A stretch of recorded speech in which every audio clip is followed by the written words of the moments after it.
Hello dear students, welcome to my academy. बच्चों क्या हालचाल हैं? तो बच्चों आज इस लेक्चर में हम लोग पढ़ने वाले हैं द लिविंग वर्ल्ड। और बच्चों ये जो रैंक बूस्टिंग प्रोग्राम जो है वो हमने स्टार्ट किया है वो पर्टिकुलरली उन बच्चों के लिए है जो नीट 2020 में एग्जाम देना चाहते हैं। और बच्चों यहाँ पर लेक्चर जो है वो कुछ इस वे में आपको डिलीवर किया जाएगा कि आपका पूरा चैप्टर जो है वो एक या दो लेक्चर में रिवाइज हो जाए। और वो लेक्चर्स जो है वो इतने एफिशिएंट होंगे कि उसमें एनसीईआरटी का हर एक पॉइंट हम कवर करेंगे।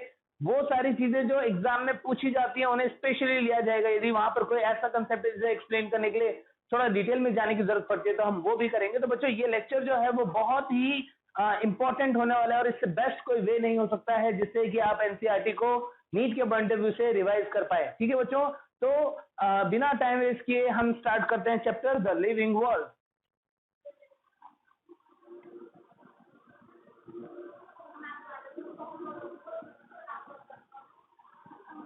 बच्चों जब ये चैप्टर आप स्टार्ट करते हो एनसीईआरटी से पढ़ना तो सबसे पहले आता है कि लिविंग क्या होते हैं, नॉन लिविंग क्या होते हैं, लिविंग के कैरेक्टरिस्टिक फीचर क्या होते हैं। तो यहाँ पर लिविंग क्या होता है बच्चों? Living is the one who performs various life processes, various metabolism and show independent existence in nature. तो उसे हम लिविंग बोलते हैं। और बच्चों लिविंग जो है उनके क्राइटेरिया क्या है? लिविंग ऑर्गेनिज्म को नॉन लिविंग से डिफरेंशिएट करने के लिए कुछ क्राइटेरिया होते हैं। उन फीचर्स को हम क्या बोल देते हैं बच्चों?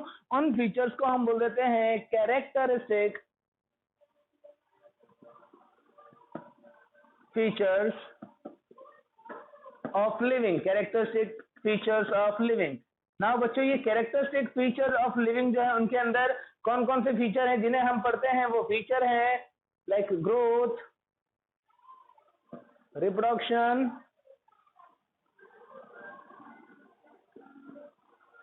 Metabolism,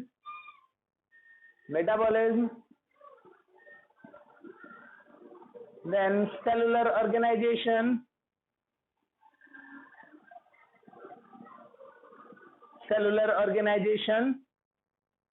consciousness। तो बच्चों ये कुछ ऐसे कैरेक्टरिस्टिक फीचर हैं जिसके बेसिस पे हम लिविंग को नॉन लिविंग को डिफरेंशिएट करते हैं। अब यहाँ पर लिविंग और नॉन लिविंग को यदि हम डिफरेंशिएट करना चाहते हैं बच्चों तो क्या हो सकता है? या तो वो फीचर हर एक लिविंग में मिलता हो, हर एक नॉन लिविंग में एब्सेंट हो, या फिर मोस्ट ऑफ द लिविंग में मिलता हो और most of the non living में एब्सेंट हो। ऐसे दो टाइप के जो क्राइटेरियाज हैं वो हमें देखने को मिलते हैं। तो बच्चों कोई ऐसा फीचर जो चाहे जनरल है या बहुत ही स्पेसिफिक है और हम लिविंग नॉन लिविंग को डिफरेंशिएट कर पा रहे हैं, उन सबको इंक्लूड करते हैं कैरेक्टरिस्टिक फीचर में। बट यदि हम एक्सक्लूसिव फीचर्स की बात करें, एक्सक्लूसिव फीचर मीन्स ऐसे फीचर जो सिर्फ और सिर्फ लिविंग में प्रेजेंट होंगे और सारे लिविंग में प्रेजेंट होंगे और सारे के सारे नॉन लिविंग में एब्सेंट होंगे बच्चों, ऐसे फीचर्स को हम क्या बोलेंगे? डिफाइनिंग फीचर बोलेंगे। यानी यहाँ पर कैरेक्टरिस्टिक फीचर और डिफाइनिंग फीचर में आपको डिफरेंस पता होना चाहिए। डिफाइनिंग फीचर क्या होते हैं? डिफाइनिंग फीचर वो होते हैं जो present in all living without exception, present in all living and absent in all non living. तो बच्चों ऐसे फीचर्स हैं उन्हें हम डिफाइनिंग फीचर बोल देते हैं। इसके अंदर कोई एक्सेप्शन नहीं होना चाहिए, विदाउट एक्सेप्शन। तो यहाँ पर जो फीचर्स हमने लिखे हैं उनके रिलेटेड हमको ये चीजें डिस्कस करनी होगी कि बताओ इन फीचर्स में से कौन सा फीचर जो है वो डिफाइनिंग प्रॉपर्टी होगा। बच्चों ग्रोथ जो है वो लिविंग के अंदर प्रेजेंट होती है, क्या नॉन लिविंग में भी प्रेजेंट होती है? बच्चों कुछ नॉन लिविंग जो होते हैं, कुछ नॉन लिविंग जो होते हैं वो ग्रोथ शो करते हैं। और वो ग्रोथ कैसा होता है बच्चों? वो एक्सट्रिंसिक होता है, वो बाहर की तरफ से होता है। इसका मतलब ग्रोथ जो है उसमें एक्सेप्शन मिलते हैं। प्रेजेंट इन ऑल लिविंग तो ठीक है, लेकिन absent in all non living ये ठीक नहीं है। इसका मतलब क्या हुआ बच्चों? ग्रोथ जो है उसे हम लिविंग का डिफाइनिंग प्रॉपर्टी नहीं बोलेंगे। Growth is definitely a characteristic feature of living but not a defining property of living. Similarly reproduction, बच्चों रिप्रोडक्शन जो है वो लिविंग का एक बहुत ही फंडामेंटल कैरेक्टर है जिसकी बेसिस पे वो इस अर्थ पे अपनी एग्जिस्टेंस को मेंटेन रखता है या अपनी स्पीसीज की एग्जिस्टेंस जो है उसको मेंटेन रखता है। तो रिप्रोडक्शन जो है वो हर एक ऑर्गेनिज्म में प्रेजेंट होता है। क्या बच्चों? मोस्टली तो प्रेजेंट होते हैं बट कुछ एक्सेप्शंस भी होते हैं, लाइक स्टेराइल ह्यूमन कपल हुए, म्यूल हुए। तो इसका मतलब क्या हुआ बच्चों? रिप्रोडक्शन जो है उसे हम डिफाइनिंग प्रॉपर्टी नहीं बोल सकते हैं। मेटाबॉलिज्म जो है बच्चों वो हर एक लिविंग में होता है, डिफाइनिंग प्रॉपर्टी होगा। सेलुलर ऑर्गेनाइजेशन हर एक लिविंग में होता है, डिफाइनिंग प्रॉपर्टी होगा। कॉन्शियसनेस हर एक लिविंग में होता है, डिफाइनिंग प्रॉपर्टी होगा। और ये तीनों के तीनों नॉन लिविंग में कंप्लीटली एब्सेंट होते हैं। तो इस तरीके से इन फीचर्स को आप डिफाइनिंग है कि नहीं, ये कंसिडर करने में यूज कर सकते हैं बच्चों। इनके अलावा जब हम एनसीईआरटी पढ़ते हैं तो कुछ और भी इंपॉर्टेंट फीचर्स जो है वो दिए हुए हैं, जैसे जैसे self organization, self organization, self replication. बच्चों सेल्फ रेप्लिकेशन जो है वो रिप्रोडक्शन ही होगा, ठीक है बच्चों। तो इस तरीके से कुछ फीचर जो है वो और भी आपको ध्यान रखना, ये भी कैरेक्टरिस्टिक फीचर होंगे लिविंग ऑर्गेनिज्म के, ठीक है बच्चों। यहाँ पर एक एक फीचर को जब आप डिटेल में पढ़ोगे तो growth, growth is irreversible increase in size और मास ऑफ द ऑर्गेनिज्म। बच्चों ग्रोथ जो है वो लिविंग के अंदर कॉमनली होती है। यूनिसेलुलर ऑर्गेनिज्म की स्पेशली बात करें बच्चों तो यूनिसेलुलर ऑर्गेनिज्म के लिए ग्रोथ और रिप्रोडक्शन म्यूचुअली इंक्लूसिव प्रॉपर्टी होती है, दोनों एक ही बात होती है अमीबा और बैक्टीरिया में। बट मल्टीसेलुलर ऑर्गेनिज्म के लिए यदि हम बात करेंगे बच्चों तो मल्टीसेलुलर ऑर्गेनिज्म में ग्रोथ और रिप्रोडक्शन लिंक तो है, बट एक्सक्लूसिव प्रॉपर्टीज है। ग्रोथ एक सेपरेट फिनोमेना है, जब ग्रोथ होती है तो बॉडी के अंदर रिप्रोडक्टिव मैच्योरिटी आती है और उसके बाद में वो रिप्रोडक्शन भी कर सकता है, ठीक है बच्चों। तो ध्यान रखना कि ग्रोथ के अंदर ये इंपॉर्टेंट पॉइंट है जो मैंने अभी डिस्कस किए हैं। और लिविंग के अंदर जो ग्रोथ होता है वो इंट्रिंसिक टाइप का होता है बच्चों, नॉन लिविंग का ग्रोथ जो होता है वो एक्सट्रिंसिक टाइप होता है। नॉन लिविंग ग्रोथ का एग्जांपल जो है वो आप ध्यान रखेंगे क्या, उसके अंदर आप सैंड ड्यून वाला और माउंटेन वाला एग्जांपल ध्यान रखना। रिप्रोडक्शन की बात कर रहे हैं बच्चों, तो रिप्रोडक्शन जो है वो ए सेक्सुअल और सेक्सुअल टाइप के होते हैं। ए सेक्सुअल रिप्रोडक्शन के डिफरेंट टाइप आपको पता ही है, बाइनरी फिजन होता है, बडिंग होता है, फ्रेगमेंटेशन होता है, उसके अलावा डिफरेंट टाइप के स्पोर्स बनते हैं, गैमा का फॉर्मेशन होता है, वेजिटेटिव प्रोपेगेशन होता है। तो बहुत सारे टाइप है रिप्रोडक्शन के, ए सेक्सुअल और सेक्सुअल रिप्रोडक्शन बच्चों आप जानते हो जहां पर गैमीट का फ्यूजन होता है और फर्टिलाइजेशन के थ्रू न्यू ऑफस्प्रिंग का प्रोडक्शन होता है, वेरिएशंस वगैरह आते हैं, उस टाइप का रिप्रोडक्शन सेक्सुअल रिप्रोडक्शन में आता है। और इनके बारे में डिटेल जो है वो हम डिफरेंट चैप्टर्स के अंदर जो है वो देखते रहेंगे बच्चों। तो यहाँ पर रिप्रोडक्शन में ध्यान रखिएगा कि रिप्रोडक्शन जो है वो यूनिसेलुलर ऑर्गेनिज्म में ग्रोथ के साथ में सिनोनिम्स होता है, म्यूचुअली इंक्लूसिव प्रॉपर्टी होता है और मल्टीसेलुलर में एक्सक्लूसिव प्रॉपर्टी होता है। एक्सेप्शन की बात अभी हमने कर ली थी बच्चों, रिप्रोडक्शन जो है उसका एक्सेप्शन है like mule, worker honey bee और स्वेल ह्यूमन कपल ऐसे एग्जांपल हो सकते हैं जिनके अंदर क्या होता है, इनके अंदर रिप्रोडक्शन एब्सेंट होता है।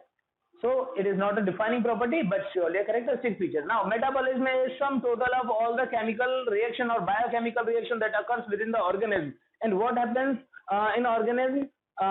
These reactions are mediated by the help of enzyme that decreases the activation energy of reaction. तो बच्चों ये एक बहुत ही स्पेशल प्रॉपर्टी है किसके लिए, मेटाबॉलिज्म के लिए, कि एंजाइम जो है वो इन रिएक्शंस को करवा रहे हैं और एंजाइम के थ्रू ये रिएक्शन जब होता है तो उसकी वजह से क्या होता है, उसकी वजह से वो पर्टिकुलर रिएक्शन जो बॉडी के बाहर हो सकता है बहुत ज्यादा टेम्परेचर पे हो रहा है, वो एक नॉर्मल टेम्परेचर पे या बॉडी टेम्परेचर पे परफॉर्म कर पाते हैं, ठीक है बच्चों। तो मेटाबॉलिज्म को हम यदि बात करें तो मेटाबॉलिक रिएक्शन जो है उसे हम एनाबॉलिज्म और कैटाबॉलिज्म या एनाबॉलिक रिएक्शन और कैटाबॉलिक रिएक्शन दो में डिवाइड कर सकते हैं। एनाबॉलिक रिएक्शन क्या होता है बच्चों, वो रिएक्शन जिसके अंदर छोटे सब्सटेंस मिलकर बड़ा सब्सटेंस बनाते हैं। कैटाबॉलिक रिएक्शन क्या होगा, जिसमें कोई बड़ा सब्सटेंस टूट जाएगा छोटे सब्सटेंस में, और बॉडी के अंदर बहुत सारी रिएक्शन ऐसी होती है जिसमें ये दोनों चीजें साइमल्टेनियसली चलती रहती है, उन्हें हम एम्फीबॉलिक प्रोसेस बोलते हैं बच्चों। कैटाबॉलिक का एग्जांपल डाइजेशन, कैटाबॉलिज्म का एग्जांपल डाइजेशन, एनाबॉलिज्म का एग्जांपल फोटोसिंथेसिस, प्रोटीन सिंथेसिस।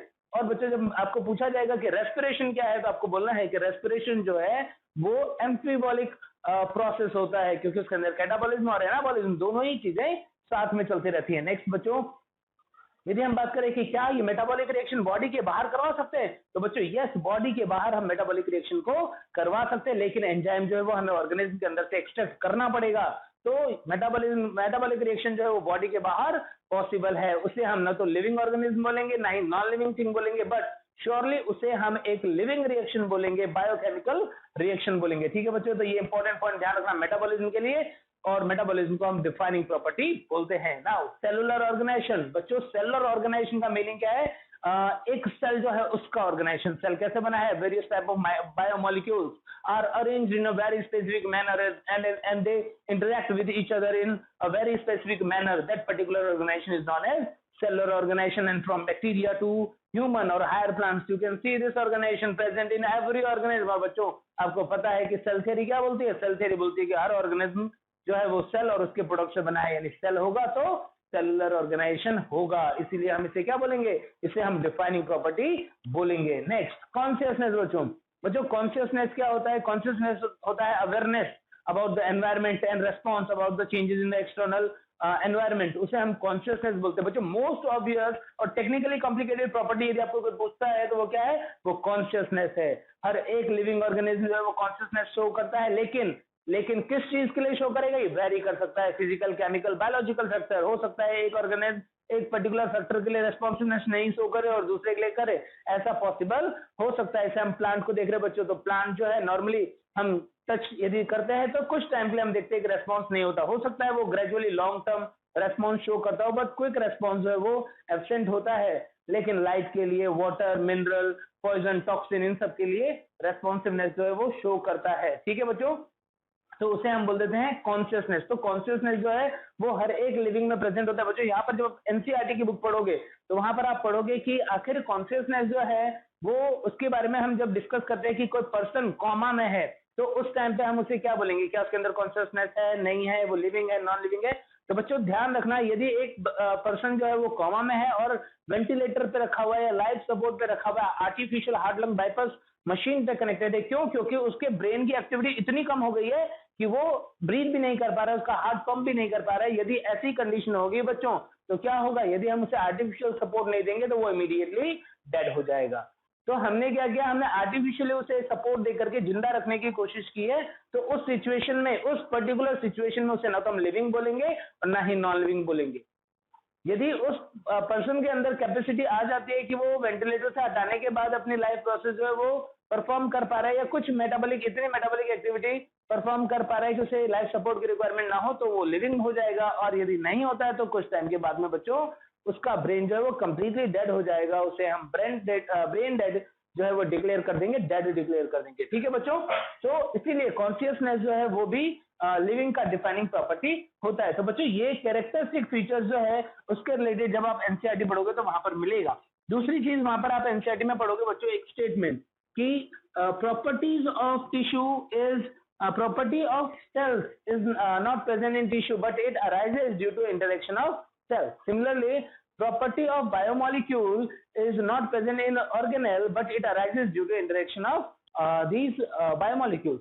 ठीक है बच्चों, क्या होता है, हमेशा लेवल ऑफ ऑर्गेनाइजेशन में एक अपर लेवल पे जो प्रॉपर्टीज दिखती है उसका रीजन या वो कैसे डेवलप होती है, वो लोअर लेवल पे जो कंपोनेंट्स है उनके इंटरेक्शन की वजह से डेवलप होती है। तो ये बात आप जरूर से ध्यान रखना। ठीक है बच्चों, इसके बाद में नेक्स्ट टॉपिक जो है वो है बायोडायवर्सिटी। अर्थ की बायोडायवर्सिटी बहुत ज्यादा है। अर्थ की बायोडायवर्सिटी जो है IUCN के अकॉर्डिंग कितना 1.7 to 1.8 मिलियन, यानी इतने डिफरेंट टाइप के रिकॉर्डेड स्पीसीज जो है वो अर्थ पे प्रेजेंट हैं। ठीक है, इसे हम बायोडायवर्सिटी बोलते हैं। और इसको इसकी स्टडी को इजी बनाना है बच्चों। इसके अंदर से हम यदि प्लांट और एनिमल को देखें तो प्लांट जो है उनकी स्पीसीज जो है वो 0.5 मिलियन के आसपास, और एनिमल जो है बच्चों उनके अंदर 1.2 मिलियन स्पीसीज जो है वो प्रेजेंट है। अब इतना ज्यादा बायोडायवर्सिटी है, उसकी स्टडी कर रही है, तो उसकी स्टडी को इजी बनाने के लिए जो मेथड हम यहाँ पर यूज करते हैं बच्चों उसे बोलते हैं क्लासिफिकेशन। क्या बोलते हैं, क्लासिफिकेशन। नाउ क्लासिफिकेशन क्या होता है बच्चों, क्लासिफिकेशन होता है कि it is dividing the organism or separating the organism in different groups on the basis of their similarities and dissimilarities.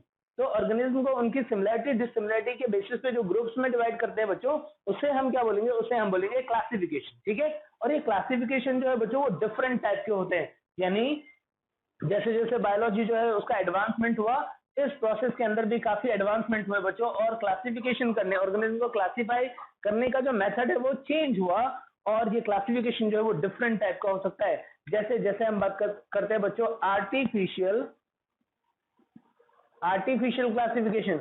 बच्चों आर्टिफिशियल क्लासिफिकेशन क्या होता है, ऐसा क्लासिफिकेशन जो बेस्ड है किसके ऊपर, जो बेस्ड है केवल कुछ मॉर्फोलॉजिकल कैरेक्टर के ऊपर। सबसे पहले एरिस्टोटल ने क्लासिफाई किया, किसको, एरिस्टोटल ने क्लासिफाई किया एनिमल्स को एनेमा इनेमा, रेड ब्लड जो है उसकी प्रेजेंस और एब्सेंस के अकॉर्डिंग।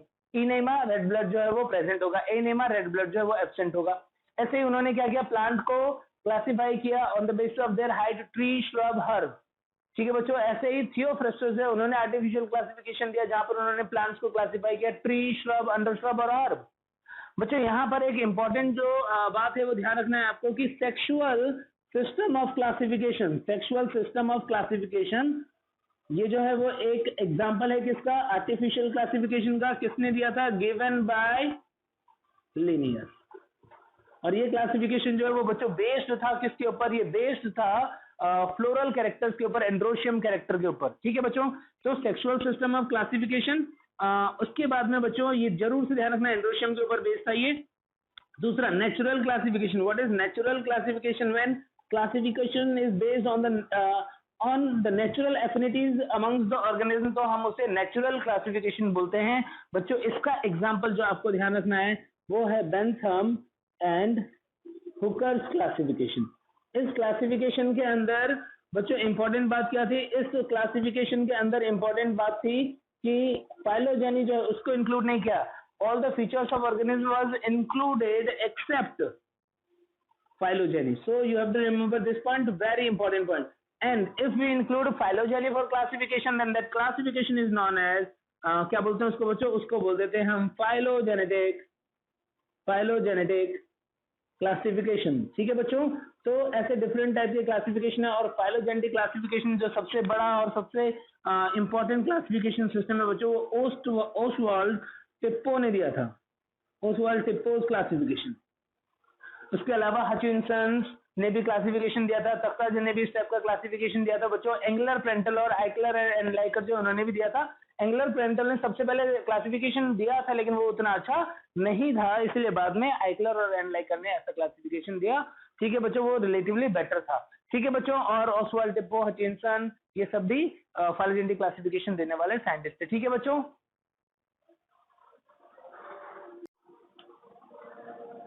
अब बच्चों नेक्स्ट टॉपिक जो हम देख रहे हैं वो है टेक्सोनॉमी। तो सबसे पहले देखो कि टेक्सोनॉमी होती क्या है बच्चों। टेक्सोनॉमी को यदि हम डिफाइन करें तो बोल सकते हैं कि taxonomy is the branch of biology that deals with the study of rules and principles for classification of the organism. तो बच्चों ऑर्गेनिज्म को क्लासिफाई करने के लिए जो रूल्स बनाते हैं वो और स्टडी करते हैं वो क्या होता है, वो टेक्सोनॉमी के अंदर होता है। तो इसका बेसिस क्या है, what is the basis of taxonomy बच्चों? इसके अंदर आता है कैरेक्टराइजेशन एंड आइडेंटिफिकेशन। ये फर्स्ट स्टेप है। ऑर्गेनिज्म को आइडेंटिफाई करने के लिए कौन कौन से कैरेक्टर्स जो हैं वो स्टडी करने हैं, क्या क्या कैरेक्टर्स देखने हैं, वो characterization and identification, then nomenclature and classification. तो ये होता है बच्चों टेक्सोनॉमी का बेसिस। अब यहाँ पर टेक्सोनॉमी की भी बहुत सारी ब्रांचेस है बच्चों, जैसे हम बात कर सकते हैं साइटोटेक्सोनॉमी। दूसरा होता है बच्चों कीमोटेक्सोनॉमी। एक होता है बच्चों कैरियोटेक्सोनॉमी। अब साइटोटेक्सोनॉमी का मतलब क्या है बच्चों? ये ऐसा टेक्सोनॉमी का ब्रांच जो सेल के फीचर्स के ऊपर बेस्ड हो, mainly chromosome number, structure and its behaviour during cell division, cytotaxonomy में आएगा। कीमोटेक्सोनॉमी में बच्चों बायोमॉलिक्यूल्स आएंगे, बायोमॉलिक्यूल्स के ऊपर बेस्ड स्टडी जो होगी, बायोमॉलिक्यूल्स के ऊपर बेस्ड स्टडी, जैसे हम इसके अंदर पिगमेंट, प्रोटीन, एल्केलॉइड, तो ऐसे डिफरेंट बायोमॉलिक्यूल्स है उसको यूज करते हैं ऑर्गेनिज्म को क्लासिफाई करने के लिए। Karyotaxonomy is based on special features of chromosomes like banding pattern of chromosome. तो बच्चों इस तरीके से ये ब्रांचेस हैं। अब बच्चों यदि हम बात करें कि टेक्सोनॉमी वर्ड जो है वो किसने दिया था, तो टेक्सोनॉमी टर्म जो है वो एपीडी कैंडोले ने दिया था। किसने? एपीडी कैंडोले। और फादर ऑफ टेक्सोनॉमी बच्चों, ये वर्ड जो है टेक्सोनॉमी वो कौन सी लैंग्वेज का वर्ड है? वो ग्रीक लैंग्वेज का वर्ड है। और फादर ऑफ टेक्सोनॉमी कौन है बच्चों? फादर ऑफ टेक्सोनॉमी ध्यान रखना है कैरोलस लिनियस। ठीक है बच्चों, तो टेक्सोनॉमी में इतने पॉइंट जो है वो बहुत ही इंपॉर्टेंट है। इसके अलावा एक और भी चीज इंपॉर्टेंट होती है बच्चों इसके अंदर, इसको बोलते हैं हम न्यूमेरिकल टेक्सोनॉमी। क्या होता है न्यूमेरिकल टेक्सोनॉमी? टेक्सोनॉमी और classification that is based on various features of organism, जैसे हम फिनेटिक्स भी बोलते हैं, वेरियस फीचर्स ऑफ ऑर्गेनिज्म। बच्चों ये एक एडवांस मेथड है न्यूमेरिकल टेक्सोनॉमी का। एडेंसोनियन क्लासिफिकेशन। इसके अंदर हम क्या करते हैं, इसके अंदर हम कंप्यूटर सॉफ्टवेयर का यूज करते हैं, बहुत सारे कैरेक्टर कंप्यूटर में इनपुट कर दिए और उसके अकॉर्डिंग हम ऑर्गेनिज्म को यहाँ पर क्लासिफाई करते हैं और इसे हम क्या बोल रहे हैं बच्चों, इसे हम बोल रहे हैं न्यूमेरिकल टैक्सोनॉमी या एडेंसोनियन क्लासिफिकेशन या फिनेटिक्स। कंप्यूटर सॉफ्टवेयर की हेल्प से ऑर्गेनिज्म का क्लासिफिकेशन होगा, लेकिन किसी भी पर्टिकुलर कैरेक्टर को इंपॉर्टेंस नहीं दिया जाता है। जब हम मैनुअली क्लासिफिकेशन करेंगे बच्चों तो हमें पता है कि कुछ फीचर ज्यादा इंपॉर्टेंस के होते हैं, कुछ कम इंपॉर्टेंस के होते हैं, बट न्यूमेरिकल टैक्सोनॉमी में किसी भी फीचर को एक्स्ट्रा वेटेज नहीं दिया जाता है, ये उसकी कमी है। ठीक है, तो ये देखा हमने टैक्सोनॉमी के बारे में। बच्चों टैक्सोनॉमी के बाद में नेक्स्ट जो हम बात कर रहे हैं वो है सिस्टमैटिक्स। बच्चों सिस्टमैटिक्स जो है वो एक तरीके से टैक्सोनॉमी का ही एडवांस वर्जन है। टैक्सोनॉमी में सारे फीचर्स को स्टडी करते हैं, लेकिन ध्यान रखना फाइलोजेनी को इंक्लूड नहीं करते हैं। बच्चों जब हम फाइलोजेनी को इंक्लूड करने लग जाएंगे तो हम उसे बोलते हैं सिस्टमैटिक। सिस्टमैटिक्स टर्म जो है वो लीनियस ने अपनी बुक सिस्टमा नेचुरी में दिया था बच्चों। और सिस्टमैटिक्स को यदि मैं बहुत शॉर्ट में बताना चाहता हूं तो यह है टैक्सोनॉमी प्लस फाइलोजेनी, यानी इसके अंदर हम फाइलोजेनी को इंक्लूड कर लेते हैं। ठीक है बच्चों, सिस्टमैटिक्स को डिफाइन करता है, it is the branch of biology that is the diversity of living world and establish interrelationship between them on the basis of different feature including phylogeny। तो उसे हम सिस्टमैटिक्स बोलते हैं। सिस्टमैटिक वर्ड जो है वो कौन सी लैंग्वेज का है बच्चों? सिस्टमैटिक वर्ड जो है, systematic word is from Latin language. और बच्चों किसने दिया था? Given by Linnaeus. ठीक है बच्चों, लैटिन लैंग्वेज का है और लिनियस ने दिया था अपनी बुक सिस्टेमा नेचुरी के अंदर। बच्चों सिस्टमैटिक्स के अंदर हम फाइलोजेनी को इंक्लूड करते हैं, बहुत इंपॉर्टेंट बातें ध्यान रखना। और सिस्टमैटिक्स का ही जो एडवांस फॉर्म है उसे बोलते हैं हम नियो सिस्टमैटिक्स। नियो सिस्टमैटिक्स बच्चों बिल्कुल ऐसे ही जैसे टेक्सोनॉमी में ओल्डर टेक्सोनॉमी, क्लासिकल टेक्सोनॉमी जो सिर्फ मॉर्फोलॉजी पर बेस्ड है, और फिर मॉडर्न टेक्सोनॉमी जो है वो जो भी एडवांस ब्रांचेस हैं बायोलॉजी के उनको यूज करके क्लासिफिकेशन करता है। वैसे ही बिल्कुल टाइम के साथ में जब और भी ब्रांचेस ऐड होने लगी तो सिस्टमैटिक्स जो है वो एक न्यू फॉर्म में आ गया, या बहुत सारी ब्रांचेस हैं उनको यूज करने लगा अपने क्लासिफिकेशन को, स्टडी को और प्रॉपर वे में ले जाने के लिए। उसे हम नियो सिस्टमैटिक बोलते हैं। नियो सिस्टमैटिक टर्म जो है बच्चों वो दिया था किसने? जूलियन हक्सले ने। Julian Huxley coined the term neo systematic, and according to systematic what is the basic unit of classification? According to this basic unit of classification क्या होता है बच्चों? नॉर्मली तो आपको पता है स्पीसीज होता है, बट इसके अकॉर्डिंग जो बेसिक यूनिट होगा वो होगा पॉपुलेशन। पॉपुलेशन और सब स्पीसीज। पॉपुलेशन और सब स्पीसीज जो है बच्चों वो होता है basic unit of classification according to systematics. ठीक है बच्चों, तो क्लासिफिकेशन, टेक्सोनॉमी और सिस्टमैटिक्स क्या होता है वो चीजें जो है हमने यहाँ पर देखी बच्चों। अब इसके बाद में हम बात करते हैं कि टेक्सोनॉमिक स्टडी के टाइम पर ऑर्गेनिज्म का नाम लिखना जो है वो एक प्रोसीजर होगा, और उसके लिए बहुत ही सिस्टमैटिक अप्रोच रखना पड़ेगा, और उसे हम बोलते हैं बच्चों नोमेनक्लेचर सिस्टम।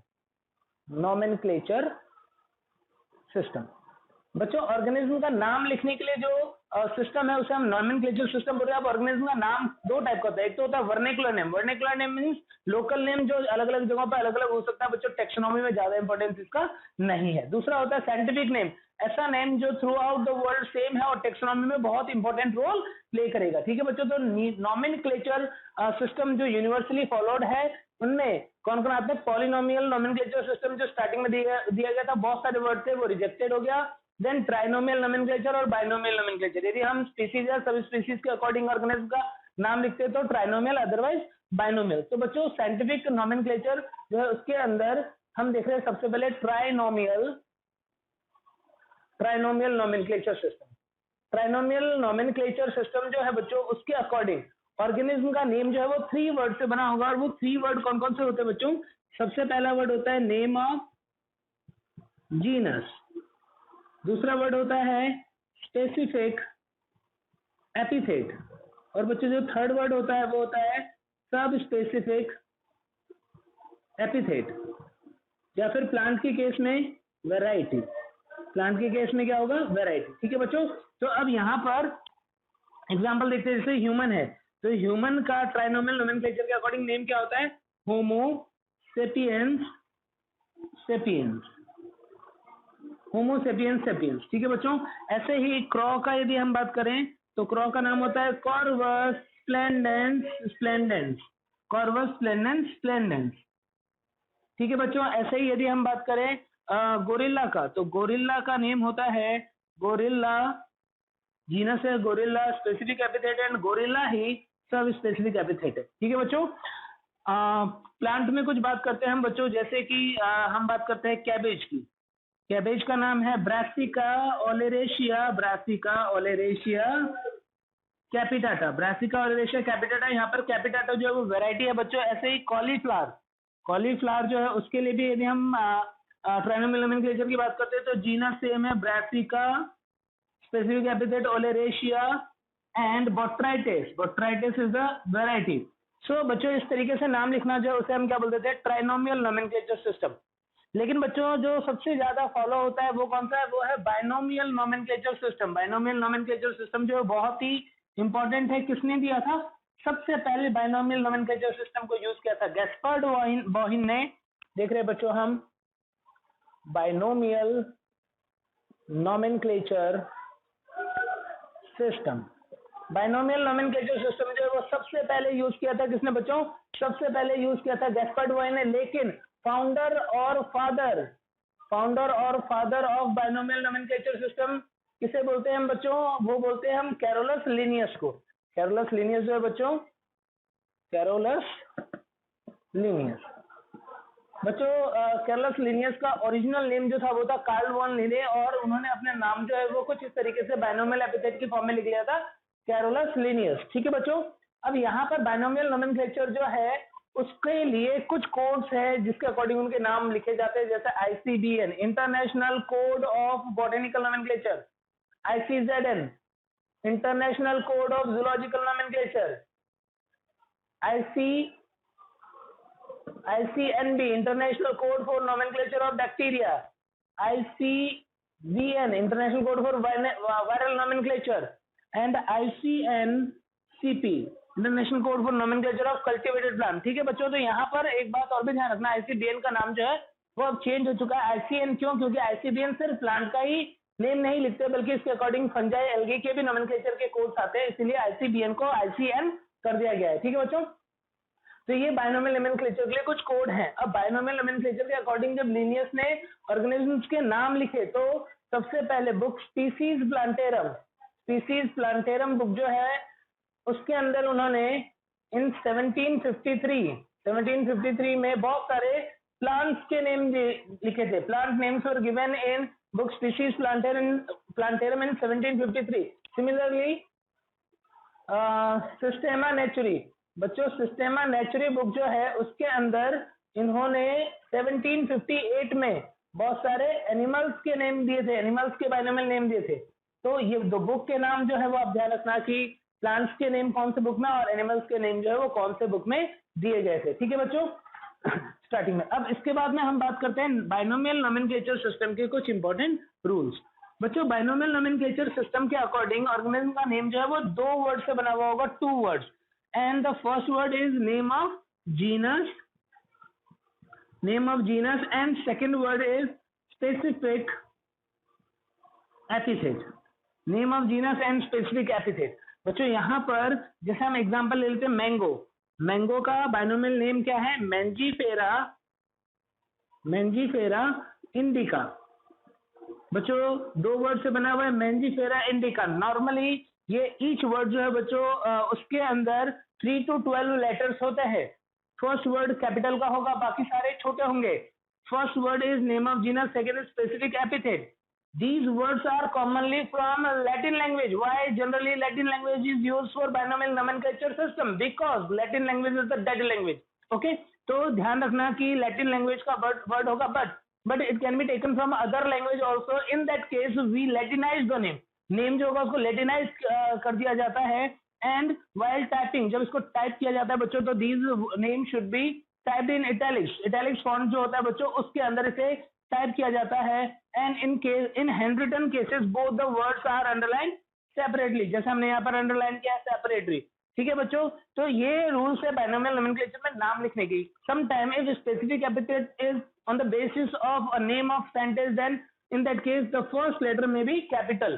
ठीक है बच्चों, अब ये दो वर्ड जो है वो नाम, सपोज ये मैंगो का नेम जो वो जिस ऑथर ने, जिस पर्टिकुलर साइंटिस्ट ने दिया उसका नाम हम इसके बाद में रोमन लेटर्स में लिखते हैं बच्चों, उसे अंडरलाइन नहीं करेंगे, नेम कंप्लीट हो सकता है या एब्रिविएशन फॉर्म में हो सकता है। ठीक है बच्चों, तो इस तरीके से हम यदि साथ में साइंटिस्ट का नेम भी लिख देते तो उसे हम क्या बोल देते हैं, then that is known as binomial epithet. बच्चों क्वेश्चन आ जाएगा कि बाइनोमियल एपिथेट में क्या क्या होता है, तो name of genus, specific epithet and name of author or scientist, and name of author is not written in italics, it is in Roman font and it is not underlined। ठीक है बच्चों, अब जब हम नोमेनक्लेचर सिस्टम के rules देखते हैं बच्चों, तो आईसीजेडएन और आईसीबीएन में एक डिफरेंस है क्या, कि आईसीजेडएन जो है उसके अंदर टोटोनिम्स एक्सेप्टेड होते हैं। What is tautonyms? If the name of genus and specific epithet are same, तो उसे बोलते हैं हम टोटोनिम्स।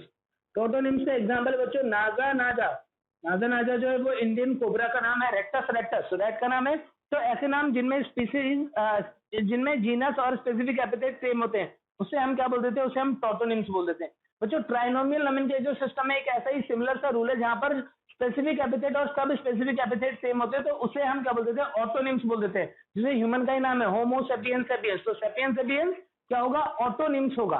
ठीक है बच्चों, तो ये कुछ रूल है। इसके अलावा बच्चों एक बहुत ही इंपॉर्टेंट रूल है जिसे हम बोलते हैं law of priority. Binomial nomenclature में एक बहुत ही इंपॉर्टेंट रूल है जिसे हम बोलते हैं लॉ ऑफ प्रायोरिटी। क्या बोलता है, यदि एक ही ऑर्गेनिज्म का दो नाम दे दिया हो, जैसे जैसे एग्जांपल के लिए आप देख सकते हो टोमेटो। बच्चों टोमेटो जो है इसके दो नाम है, एक होता है सोलेनम लाइकोपर्सिकम, और इसी का दूसरा नाम है बच्चों लाइकोपर्सिकॉन एस्कुलेंटम।